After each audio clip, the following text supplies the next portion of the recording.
Hey there guys, in this video we're going to be going for a really budget run on Arboralis level 99.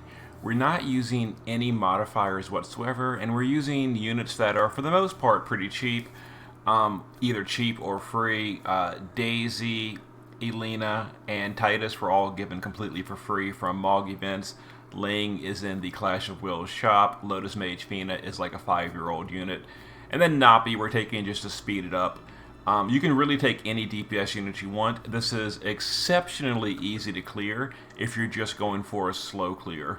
So here's the party, and I'll explain the gear and all afterwards. But let's go ahead and get into it and do the clear, which might take a few turns. We're going, really budget, so it's going to be a little bit slowish. But afterwards, I'll show you the gear and explain the team. And you can use timestamps to skip straight to the gear and the explanation if you want. But for the ambush, we've got Daisy passive provoking with full resistance to ice, light, and water. So we're going to use Elena to keep up a 100% resist all buff during the fight with crystal refragmentation. That's 100 resist all for 5 turns. And then we're just going to use Legendary Heroine to start filling morale gauge. You need to hit the boss with fire, lightning, wind, water, and earth damage.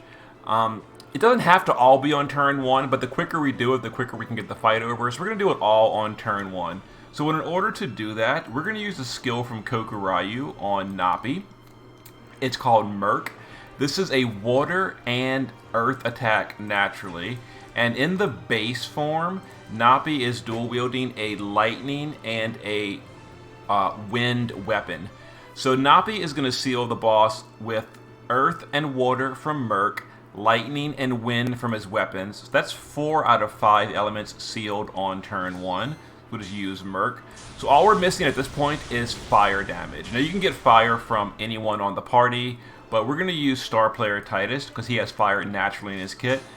Hit the boss with fire, and there it is. We have done all 5 elements on turn 1.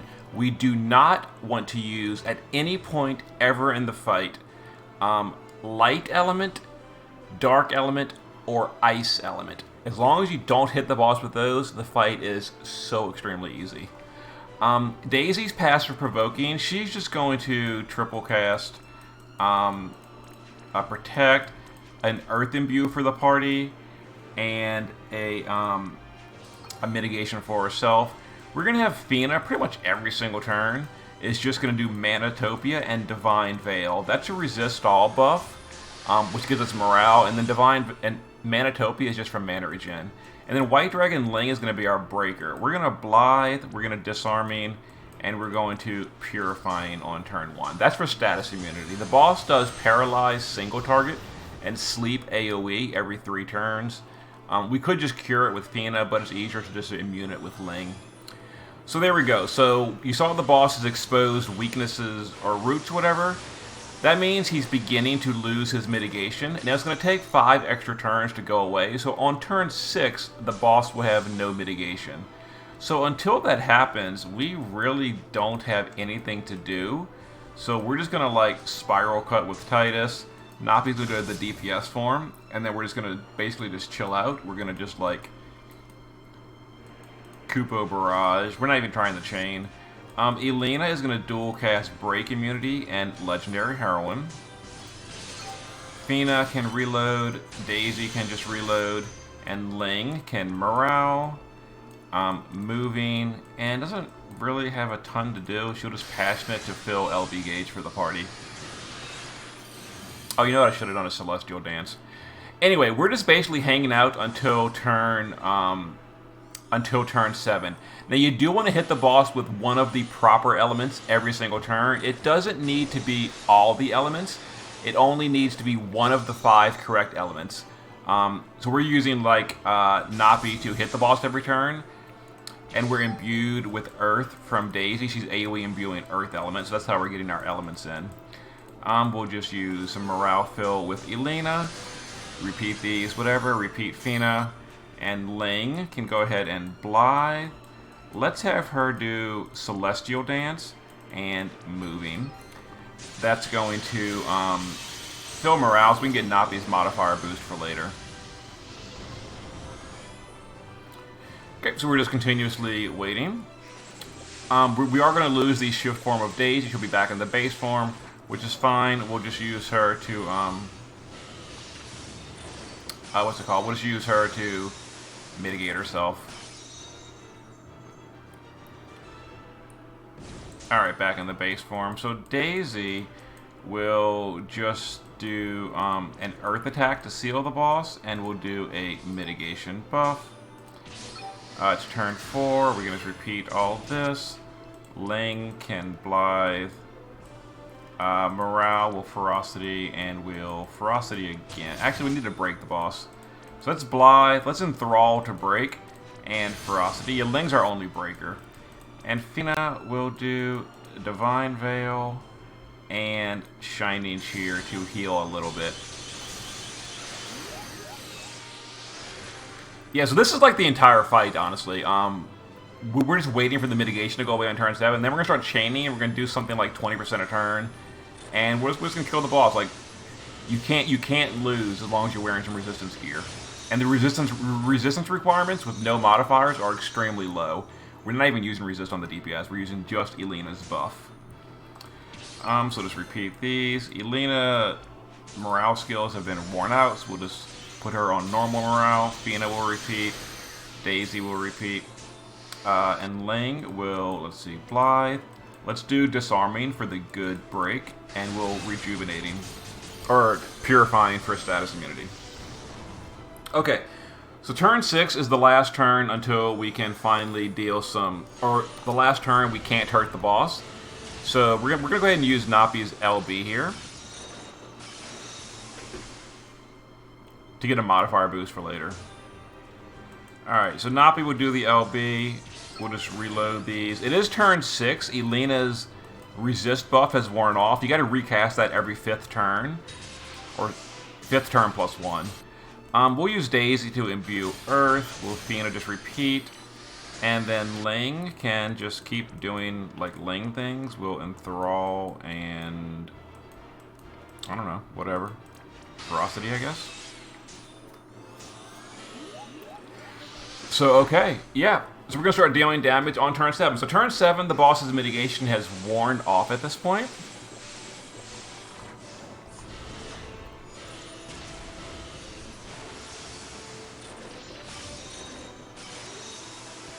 A lot of attacks the boss does. Okay, we can finally deal some damage. So now Titus is going to just triple Spiral Cut and Energy Rain because the boss is... Actually, we're not going to Energy Rain yet. No, we're just going to Spiral Cut for the moment. Napi will Fairy Frenzy. We're going to do Cutesy for the Greatsword in Peril, Ready to Rock for the AoE Amp, and Kupo Barrage. I don't need to do anything else with anyone else. Nope. Oh, I forgot to do the attack and magic buff from Morale. Whoops. So that was a mistake. We'll do that next turn. Anyway, as you see, decent damage. I kind of forgot the attack and magic buff. My bad. Alright, so Daisy will just go back to mitigating. Where's her mitigation? Mitigate and Earth Attack. Let's see, Fina can repeat, and Ling can Blythe, Enthrall, and I don't know, Ferocity, whatever. Okay, so that's basically it. So at 50%, we're gonna get phase 2 is gonna start, which is basically the same exact thing. The only thing is on 50%, the boss will get one more turn of mitigation, so it'll slow us down for a round. But other than that, it's not really gonna matter. Alright, so this turn, before I forget, we're going to do the attack and magic buff. Alright, let's have Kupo Barrage, which this is morale skill. Titus will Spiral, Energy Rain. Alright, let's go ahead and do our damage real quick.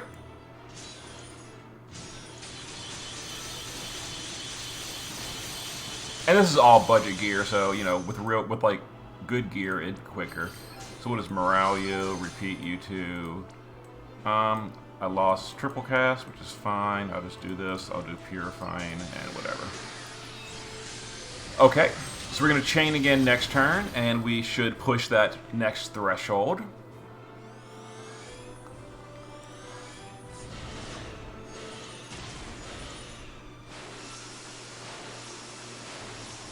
A lot of attacks, all immune.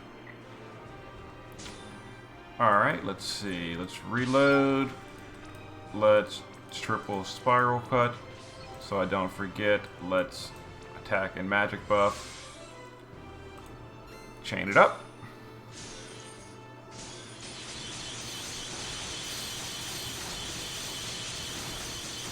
Okay. Let's do this. We'll just have Daisy in stone here. Fina can repeat. Ling can disarming. Wheel, Blythe, and ferocity. Ling is just here for morale, basically. Okay, so the boss is going to get one turn of his mitigation again. We're going to have to hit him with an element to break it, one of the proper elements. Doesn't really matter which one. Again, you can use any of the 5.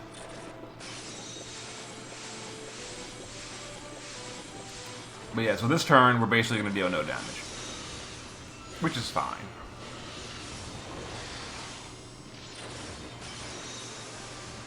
Yeah, a lot of threshold stuff, but if you're not turning on modifiers, the boss just can't hurt you. Alright, Napi would do the LB this turn, because as you see, the boss has mitigation. It's going to go away next turn for the rest of the fight, so that's fine. Titus can just repeat. Elena will just morale, repeat you. Daisy can just earth and mit. Ling can Blythe, purifying, and I don't know, ferocity, I guess. Doesn't really matter.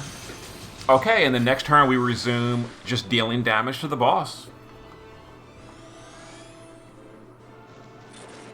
There you go, his guard is broken. So for the rest of the fight, no more changes. It's basically the exact same thing we've been doing.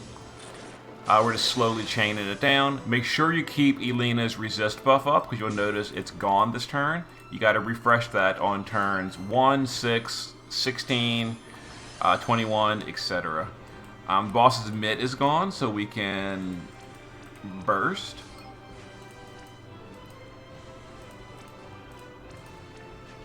Let's see, is Ling's good break? Not yet, but we'll just do this, this, and this. Let's attack and magic buff. Let's chain it up.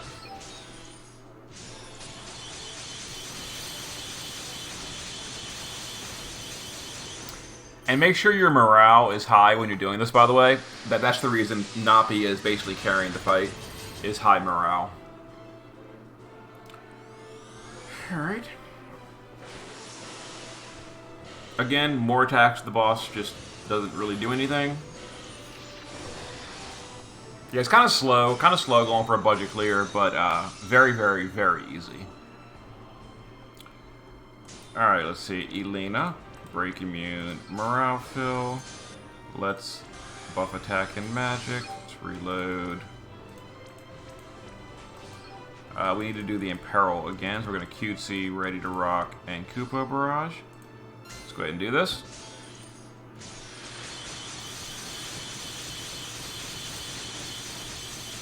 Okay, next turn we should win, probably.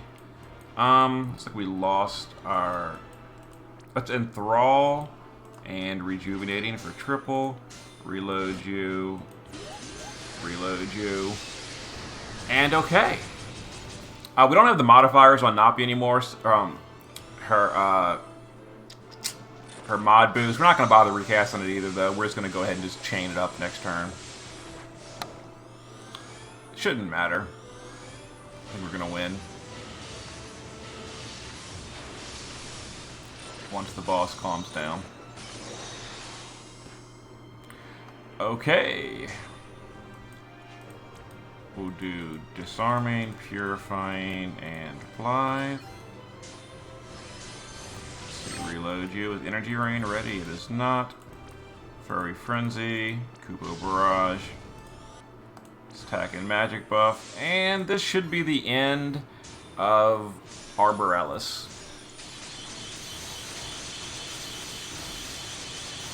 Okay, there it is. So we did an Earth team. Wind or what's it called? Wind or lightning is technically better. The boss is a lot weaker to those elements, but you know, Earth is a fine element as well. So here's our damage breakdown. As you can see, Napi is a morale unit. She obviously carries the fight. Titus was mostly a support chainer, but did help a little bit. We got this wasn't a score run, so who cares? Whatever. So let me show you the gear and explain the breakdown for the units. Okay, so the only thing that might be slightly tricky to build is your Provoke tank. Your Provoke tank, without any modifiers, wants 300% to ice, water, and light after a buff. So we're using Elena's plus 100% buff, and it's always up. So all we need is 200% to ice, water, and earth. We chose Daisy because she was a free tank given very recently. She's got 50% passive provoke naturally, so we gave her the other 50 from the Moogle charm. Other than that, give her a little bit of bulk. As you saw, the boss does basically no damage. The only damage the boss will ever deal the entire fight is a single normal attack per turn. And Daisy tanks that very, very easily. So here's the gear we're using. No STMRs other than the free Nyx's Dagger that was given pretty recently. Just get to, what's it called? 200 or better. Ice, water, and earth resist, and keep Elena's buff up. Her shift form is the same thing. We're just using the Shield of Grandshout for permanent auto protect, just, you know, to make it a little bit easier to just lazy mode this and not have to worry about keeping up mitigations. Daisy could have done her own mitigations, but, you know, the lazier the better, just having it to repeat every single turn. Fina is just here for basically just morale fill. She does Shining Cheer every turn. I'm sorry, Divine Veil every turn. It's a stat buff. It's a resist buff. It's good for morale. If you got things like Kresnik, Bulwark, etc., definitely bring them instead of Fina. She didn't really do anything critical. Now, the rest of the party needs 0 or better to ice, water, and light resist. Because Elena is doing 100 to all, the DPS and support units don't need any at all from gear. Just make sure you don't go into the negatives. For example, if you're using Ifrit for Plant Killer, that gives you a negative 50 ice resist. Make sure you fix that some other way. You don't want to go into the negatives. Other than that, you don't even have to worry about resist gearing. White Dragon Ling is just using some MP restore in both forms. Again, as long as you're not in the negative on resist, you're good. She's naked otherwise, you know, who cares? Elena, we just sat in the shift form, and all we did was morale fill and resist buff and break immunity. All she's using is MP regen, and yeah, as long as you're not in the negatives to resist, doesn't matter, you're good. Star Player Titus is using a budget build. This is all free gear, free or super cheap. He's using this was given for free, Rain's Double Hand Greatsword. The reason we're using Greatswords is because we're using a Greatsword in peril with Napi. Obviously, you would go with whatever your good weapons are. He was just a support chainer, so he has some killers. Again, no STMRs, trying to keep it nice and cheap. 200 aquatic, 100 plant. And as you saw in the damage breakdown, he basically did almost nothing. He was just support chaining. But he did do fire damage on turn 1 to hit the boss with fire to break the boss's mitigation. And then Napi in the base form, I explained it earlier in the fight. The base form is using a thunder, a wind weapon. Napi is on Kokuryu, and Kokuryu has let's go ahead and show Kokuryu's build real quick. The only thing that really matters to Kokuryu is the Merc skill. But the Merc skill is over here, and you have to take Merc to get Aqua Killer, which is obviously why we're on Kokuryu. And this is a water and earth physical attack, so it uses your weapons as well. So Napi sealed 4 out of 5 elements on turn 1, everything except fire. And you know, if you have your Kokuryu built for Aqua Killer, you have Merc learned on it. Other than that, Napi's gear was, again, no STMRs. I wanted to go very, very, except her own. She is using her own STMR. Base form is just using an auto buff.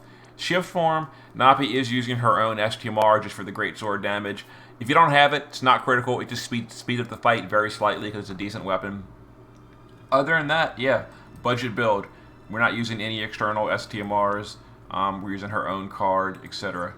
So to recap, if you're using Elena on your party with no modifiers, so that there's no resist penalty, everyone in the party except for the Provoker only needs 0 or better ice, water, and light resist. Just don't go into the negatives. Other than that, the rest of the party's gear is irrelevant completely. The boss will do AoE sleep every now and then, so make sure either your party's immune, your buffing immunity, or your healer is immune, so they can cure the rest of the party afterwards. We were buffing immunity with Ling.